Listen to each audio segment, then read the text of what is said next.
قربانی چھوٹا جا مسئلہ ہے اس نے پوچھنا چاہنے ہیں کچھ لوگ حضرات نے رائے ہونی ہے کہ بھائی 7 ہون یا 6 ہون، 6 دی نہیں ہونی اسے وچ 7 نہیں تاک ہو سکنی ہے جفت نہیں ہو سکنی سر اس نے بارے جو اساں بسم اللہ الرحمن الرحیم۔ زبیر بھائی، یہ طاق اور جفت والا جو قربانی میں حصوں کا آپ نے بیان کیا ہے، طاق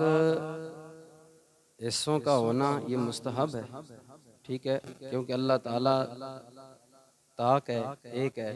تو اس حساب سے باقی شرعی حوالے سے آپ جفت حصے بنتے ہیں تو تب بھی جائز ہے، اور طاق ہیں تب بھی جائز ہے۔ بڑا جانور جو ہے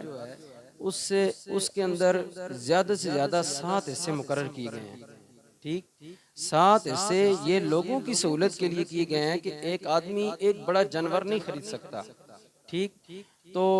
وہ اکیلا ایک بڑے جانور کی قربانی نہیں دے سکتا، تو اس کے لیے یہ ہے کہ جی وہ 3 افراد اکٹھے ہو جائیں، 5 افراد اکٹھے ہو جائیں، 7 افراد اکٹھے ہو جائیں،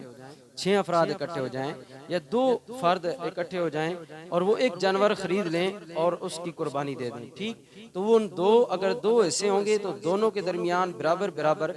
گوشت تقسیم ہو جائے گا۔ اگر 3 ہوں گے تو تینوں کے درمیان اس بڑے جانور کی جو انہوں نے قربانی دی ہے وہ گوشت تینوں کے درمیان تقسیم ہو جائے گا۔ شریعت میں طاق اور جفت کی اس حوالے سے کوئی حیثیت نہیں ہے کہ جی جناب والا آپ طاق حصے ہوں گے تو تبھی قربانی ہوگی، جفت ہوں گے تو نہیں ہوگی، اس میں ایسا کوئی مسئلہ نہیں ہے۔ 2 آدمی بھی قربانی کر سکتے ہیں